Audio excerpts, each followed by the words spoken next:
Hi everybody, welcome back to my channel. Today we'll be talking about my favorite Christmas movies that are based off of books.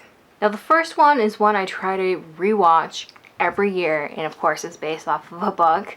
The book itself is A Christmas Carol by Charles Dickens. Yes, there are several movies out there that's based off of this one book. However, only one has truly enraptured my heart, and that is A Muppet Christmas Carol with Michael Caine. Yes, is it ridiculous? Absolutely, but I can't get enough of it. I love it. I love Michael Caine's performance in it. I love the Muppets and how sweet and ridiculous they can be. What I don't like though, when I bought this movie for myself, because my parents owned a copy and that's what we watched growing up. When I moved into my own place, I wanted to have my own copy. And I had to make sure that I buy some sort of special anniversary edition, because in the normal movies and the normal copies, they just completely cut out the love song between Michael Caine and his past love. I see the girl, but I'm totally spacing on her name. But you know what I mean. Like when the Ghost of Christmas Past takes him to his ex-girlfriend and they have that beautiful, I think it's beautiful, duet. And they just cut it out. There was no interesting splices. They go into the cemetery together and then it cuts to Gonzo and Rizzo crying. And unless you've seen the movie growing up, it's confusing as all heck. I hate that they did that. There's no reason to cut it out. I've read in certain articles that they took it out because the woman's acting isn't the greatest. Yes and no. Frankly, when I was a kid, I didn't care about the acting. I loved the song, and when you're a kid, you're more enraptured by the music of certain movies rather than the acting of it. As an adult, I see that, no, that's not the greatest performance by this woman. But it was a fabulous song. I remember hearing that Michael Caine actually forgot the lines, which is why he's quiet for a good portion of it.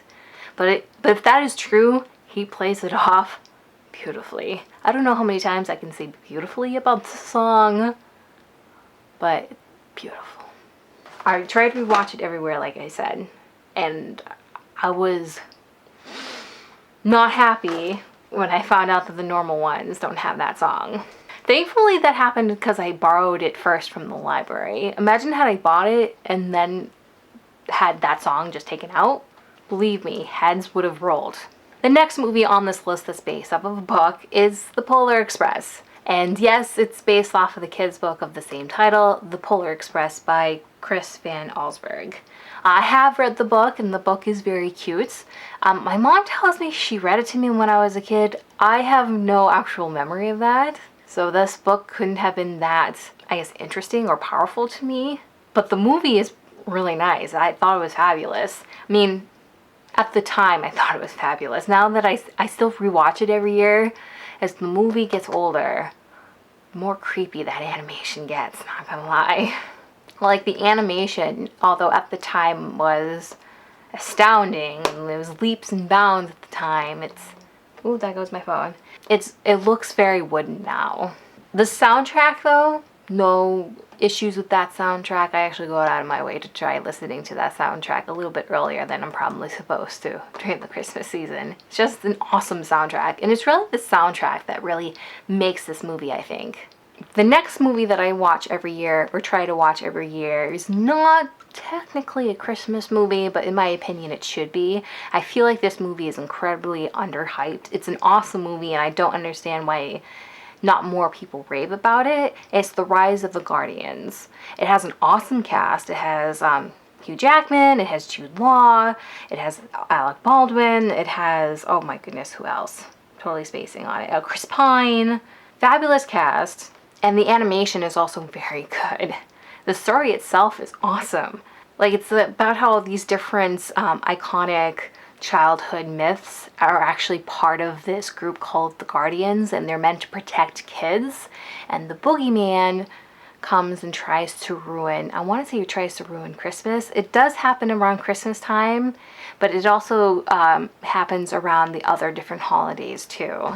Like, the boogeyman tries messing with everyone else's holiday so the kids don't believe in them anymore. Because their magic is tied in being believed.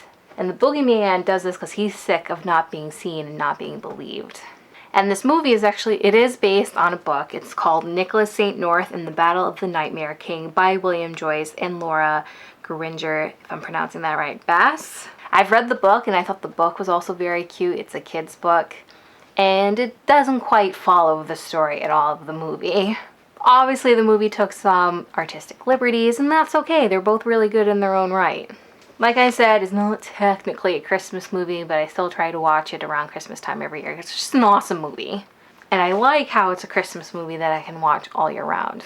It's like Nightmare Before Christmas that I can start watching it a little bit earlier than Christmas. Which, by the way, I personally think it's a Christmas movie, because even though, yes, it's Halloween themed, which means you can watch it around Halloween, it takes place during Christmas, so it's technically a Christmas movie. I feel like I just said some sort of horrendous, unpopular opinion, so please don't come for me. After all, it's Christmas. This book is actually relatively new too. It came out in like 2011. This next movie here on my list is based off of a book. There is a black and white movie based off of this book as well, but I'm not talking about that movie. I'm talking about the newer version. It's The Preacher's Wife with Denzel Washington and Whitney Houston. I love that movie. The one with Cary Grant is okay. It is very enjoyable, but I totally prefer the one with Whitney Houston because the music... And yes, it's based off of The Bishop's Wife by Robert Nathan. That book came out in 1928. The movie with Cary Grant came out in 1947. But this fabulous movie that has a special place in my heart came out in 1996.